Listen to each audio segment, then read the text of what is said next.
Hey, good morning, everyone. Today we have our second coaching coffee chat with Tijen Genco, and she's going to connect any minute. I really like this talk series because I think that anything that we can begin to learn and reflect on resilience and how to become more resilient is really important. I see Tijen has joined. Hi, Tijen, Sandy. Welcome, everyone. Let me just get Tijen pulled up here. There she is. Good morning. Good morning. How are you? I am very well, thank you. It's a good day. How about you? It's a good day here too. Good to Wonderful. see you. Good to see you as well. Today, I don't think we're going to have any tech issues, which is great. Keeping our fingers crossed. Yes, awesome. Well, tell me. So today we're getting into the second topic. Good morning from, oh, thank you. Hello Good from, morning, you. Sandy. Oh my goodness, I just saw I have lipstick on my tooth. Oh, well, that's cute. Imperfections, all good. So Yes, today we're going to get into the second aspect of the Genco coaching method, right? correct. We are discussing the 5 steps towards resilience. And today we will focus on the second step, how to self-coach or coach somebody around the second step, which is the focusing on the now. And before we Awesome. get into it, I want to invite people who are joining us to um, engage with us if anything we are saying that requires further clarification or they have more questions. Just if they can let us know that we can address it while we're talking. Sounds good. Share those in the comments. That's great. All right, so let's get into it. Tell us a little bit about where we start with this second step of building resilience. Yeah, when you think about resilience, it is about developing a strength on something that either we haven't experienced at all before or experienced at a level before, right? Mm-hmm. And so when we are faced with something challenging like that, our often learned response is to over process, right? We start thinking about, oh, what might happen if this happened? I have to do this if that happens. Right. So when we do that, over analyzing, our life force, essence, energy goes into the probabilities, into different time zones, quantum time zones, or into the future, right? That doesn't exist. Sure. Or we resist what is happening. We long where it wasn't happening. And we get romantic or melancholic about those times that we didn't have that and we resist and all that. Then our energy goes into the past and the ghost life. We're not there anymore. So then we are left with a very little energy to respond Mm. and move through the experience. So that's what this step is about. How do you then cast your energy back from all these things that you're spreading around and come Right. back into the moment? That's what this is about. Yeah. Yeah. That's really important for my personal experience too. When I've felt overwhelmed or when things have been particularly difficult, I tend to get anxious about the future. Mm-hmm. And I've learned over time some of what you're saying here about focusing really on the present moment because the future is just the imagination, right? And the past is just a memory, and neither one is actually anywhere in our control from what I've learned as well. Is that kind of a reflection of what you're saying? Absolutely, yes. And then it actually takes away our ability to respond what is in Mhm. front of you. You get too much in your head and to get caught on in your emotions. So this is about that. And like your experience, I had to go through treatment right at the height of the COVID. I needed to go to hospital every day. Wow, yeah. So in order to ground myself, I was thinking I need to focus right here, right now. So in these times, we will get more into how to coach around it, but Yeah. narrowing our focus is Mm-hmm. helpful, right? When we are expansive, when we want to create something new, it's Mm-hmm. good to expand our view and envision. But when we are facing something that is require more force, then we need to narrow our focus. It's like, think about those heavy weightlifters in the Olympics. If they were, oh, what about this? What about that? They Yeah. can't lift it. You gotta be here, focus and lift what you need to Yeah. do. Yeah. That's a good example.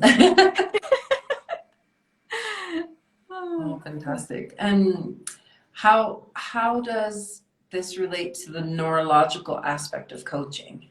Right, right. So if you are a warrior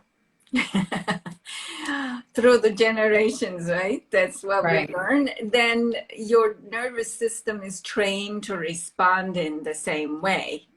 And what I found is that highly sensitive beings tend to Mm-hmm. actually produce a lot more signals and survey the environment much more than a regular person. Sure, sure. So, yeah, and what then we need to do is to, how do you then change the nervous system's reactive response to what's happening? Mm-hmm. And that's basically, we need to create some awareness around that. So in the neurologic approach to this, I am often asking clients, maybe I need to remind everybody again that what happens in our nervous system is like a surveillance mechanism, constantly surveying environment about safety. Mm-hmm. And so when especially, and there is no distinction between the projected unsafety versus real threat. Sure. So therefore, then the more you are analyzing and thinking about, oh, is that going to happen, that going to happen, the nervous system is producing the signal of unsafety and everything is an alert.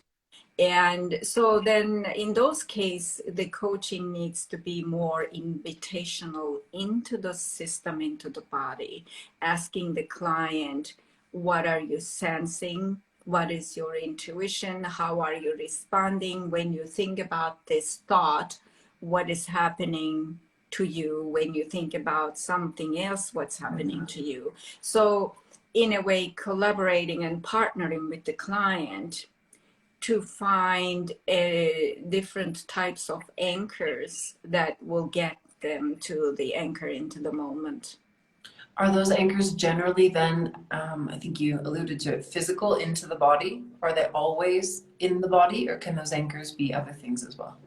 It could be as it could be imaginative too, because if you, for example, think that, oh my goodness, what is going to happen to my house if tornado hits, and there is no tornado? Mm. Right, yeah. Right? You are going to be constantly worrying about that. Right. And so then it can be a thought form. It could be an essential oil Mm. if that is grounding you. It could be a yoga practice if that's grounding you. But in Mhm. whatever the tool that works for the client, that can be used as an anchor. Yeah. That sounds great. Oh, essential oils are wonderful because it does bring you, or brings me, I should say, out of my head and just really into the experience of enjoying kind of the smell of the oil. So for me, that's a great one. Absolutely. And essential oils I use a lot in my guided meditations because it actually has direct access to the nervous system. That's it. When you Interesting. inhale, yes, it interacts with the nervous system right away. Yeah. Good. Well, I want to say welcome to everyone who's jumped in since we began. This is a talk with Tijen and Genco, and all of April on Thursdays at this time, we're talking about different aspects of her method of neurological coaching focused on resilience. And today we're talking about being focused on the now and getting into some things of that. If you have any questions, observations from your own life experience or from coaching, throw those in the comments and we're happy to take those questions here live on the call with you.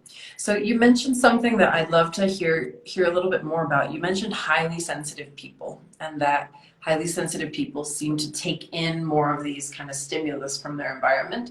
How do you work with someone or help your students coach people that are highly sensitive that may feel like they're becoming disconnected from the present and either spending time a lot in the future, the anxiety, or maybe in the past with the nostalgia and other things? Yeah, I found my experience with my own highly sensitivity was up until last few years, it was disempowering. Because often what happens is that you are in an environment with a whole bunch of people that they don't have that sensitivity. And therefore, they don't know how to relate to you growing up. And then all of a sudden, you are the one with a problem. You are the one which is weird. You are the one which is different, sure. Right? Yeah. That's what you hear all the time. And so then we don't necessarily utilize our sensitivity as a tool. So yes, in a way that as a highly sensitive being, my life is challenging in many ways, because even for my clothing has to be soft, has to be this, otherwise my environment's light has to be just so. It may not be for another person, but it also makes me a wonderful coach because I'm sensing 100 times more than someone else. So there is a gift to it too. So coaching highly sensitive beings is, I think, the first step is to show them to what is the gift in it that they have yet to see. They have yet to empower themselves and to understand, correct, that because of that gift, I may not be as ignorant as someone else in here. So I understand myself, I communicate better, so there are ways to understand and appreciate this as a gift and then respond to it versus, oh my goodness, what am I going to do? So, and therefore, when they understand this, they can also understand, yes, my computer is highly sensitive. I need to analyze this like a big data and then make more choices than any other person does. Maybe then I need to take 10 data points and reduce them. So then it's just a different way of relating to life. Oh, I love talking about this. That's so interesting. And I also think it's beautiful when we can accept things as they are and not resist them, because being high, I think I'm a highly sensitive person as well. It can, all of that stimulus can be overwhelming. So leaning into it as opposed to resisting it and trying to not be that thing can be very, as you said, disempowering. Thank you there for the comment. Yeah. And so finding the joy or the pride or celebrating the sensitivity for what it is as a superpower with some maybe benefits that general society doesn't see, but if we can learn to embrace them, that can be a really empowering thing to do. Yes, instead of being ashamed as my whole life is responding in here. Often that's what it is. It's just because they don't know how to relate to you. If you're sensing, I remember that I was feeling sad sitting in my office and I don't know what is going on. I stepped out and then I saw that they were cutting down the trees. Oh, wow. And you felt it somehow. So, I mean, somebody else doesn't have that sensitivity. They don't know how to relate to you. Like you said, all of a sudden, they don't know and they don't get it. So Yeah, well, and many people are terrified by strong emotions of others. I think that that's a fairly common human experience, is to be a little bit frightened by other people's strong emotions. So, for highly sensitive people, those of us who relate to that, that's a lot of how we live in some ways. So Yeah. that's an interesting point. I hope you recovered from the trees outside. Yeah, but I have other opportunities presented, like the wars and other things, you know. Yeah. So we are all sensing that. And I think that, thank you. So focusing in the now impacts highly sensitive beings more than the others. That's my thinking. Mm. But I think that even the people are trained, like the certain genders in male people, that they have to be strong, they have to be this, then they need to constantly analyze, oh, I can't be weak, I can't be this. So we cannot generalize, but Right.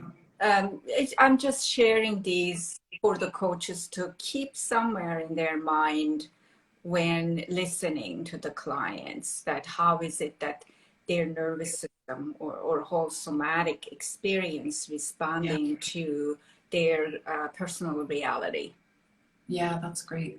Would you want to maybe tell us a little bit more about how focusing on the now and your neurological approach to that, how does that show up in coaching conversations? I think you gave us a couple little clues, but if you want to go into that some more, that would be great. Yeah. I think that I can talk through my own experience. I mentioned a little bit earlier that I needed to go to the hospital right in the COVID for myself. So my coaching to myself was, okay, don't look at anything else. Create yourself a portal, put the Mhm. blinders on, and just go in and get out. Don't look anything else. So that was helpful for me because, as I mentioned, sensitive being, you're going to go, oh, that person's mask is sliding, that person is not touching this. Mm. So then you collect more data. So whatever is going to work for you, I coached myself to not to look anything else, focus on my look at my footsteps, like almost get in and out of the hospital like a meditative walk. Mhm. And then you create procedures, which we're going to get into next week, that Mm. you can control. And so I basically understood my needs and coached myself around that. So and therefore what the coaches needs to do is to understand the client's responses, as we talked earlier, and also Mhm. their needs. Mhm. That my need was to feel safe. And also, maybe for someone else, let's say that they are going through chemotherapy. Sure. And then they're focusing on the now. Maybe it's going to be, how do I accept this treatment that for a while I am going to get something toxic in my body and not think about what might happen 2 years from now. So it will be different, but we need to understand what is it that body is most reacting to, Mhm. what is the whole system, the mind, and most reacting to, and what is the need to be able to focus, narrow the focus, and how to collaborate with the client to get to that resolution. How clear was that, I wondered, my explanation? It sounded clear. It sounded clear to me. Anyone, if you're listening here live, you have a question or something wasn't clear, throw it in the comments and we can take a second to clarify. Um, I had a question there for you that I thought that was interesting. How, for those listening that may not have it completely clear, what does it mean to coach yourself? You've said in this term, okay, I'm kind of coaching myself through focusing on the now, and you gave the example of being in the hospital and being worried about, you know, COVID and people not following rules, and that makes the anxiety kind of come up as what might happen as a result in the future. How can someone coach themselves? What does that mean? Yeah, so to be able to coach yourself, you need to have some level of self-awareness. And I'm able to coach myself quite well after 25 years of reflective That's the practice. practice. Right? I mean, my life, people ask me, how long do you meditate? I don't meditate. I live my life in the mode of meditation. Sure. So therefore, there has to be some level of self-awareness and recognition. Even let's say that the person's get a support from a coach or a friend to create some awareness about how are they responding. Once that comes to the awareness, for example, when I lived in corporate world and worked in a very high risk projects, every time I heard the email ding, I would be like, oh, what happened now? And even it was an email coming to me from a friend. So recognizing that is still an awareness, and then using that moment of that to returning back to the anchor, whatever that was for you. So that might be a way of self-coaching in this particular context. Oh, that's great. Another question I have, I think this is interesting to clarify. We're talking about being focused on the present moment, right, as part of resilience. I'll ask my question, but we can also take the question. Thank you, Sandy, for what you've mentioned. How is being focused on the present really important for resilience? Right. It's important because it's mentioned in the beginning that if we're dispersing our energy all over the place, we cannot have a clear strategy towards the whatever that we need to develop resilience for. We will weaken our immune system, we will weaken our mind, we will weaken our energy. So being able to focus in the now, the narrow, that kind of anchors your energy, calls your energy back from all over the place. That often happens in a time of a trauma. Awesome. Thank you for repeating that. I can't hear that over and over enough. It's really good to have that repeated. Thank you. And we have a question here from our dear friend Sandy. She says, mindfulness and presence 100% of the time. Thoughts on meditation as being a gateway to this practice? Yeah, for me at least, there may be others that they can find different methods. For me, obviously, this is the talk with me. Sure. That's okay. We understand that. Tijen's secret sauce. That's what I would say. It is a gateway to this practice. But remember that the meditation can be in many different forms. There are whirling dervishes that they meditate in motion, right? There are indigenous people, they meditate in walk. There are people, they do sit-down meditation, and some people feel cooking relaxing for them. Some people declare that the shopping is relaxing for them. I doubt that. It's a distraction. But if the distraction from the distractive thought is still helpful, why not? Helpful. Sure. That's a good point. Well, we have some of these questions that we talked about kind of at the beginning when we were thinking about how to do this chat series. I'd like to throw one of them in here because I think it's relevant. For anyone that's listening that is, maybe they're a coach or maybe they're not, maybe they're just an individual who relates to this topic. How does being present and your methods help us to come back to feeling empowered when maybe we've been feeling like a victim, scattered, unfocused, and all of that? Right, because we're going to get into it more in the next week, because if we are worried about a lot or again resisting and longing what this didn't happen and why did it happen and all that, it actually lessens our ability to respond to the moment. So we need to be able to anchor in and make a sound decision. we need to be able to anchor in and focus that what are the steps are going to help us to walk towards this giant in front of us, right? Right. Right. So that's why that the focusing in the now is the second step that gets you to be, it's in a way, like if you think about those, I use this in my coaching classes a lot, those martial artists that they're not like boxers, they're not running around the ring. Right.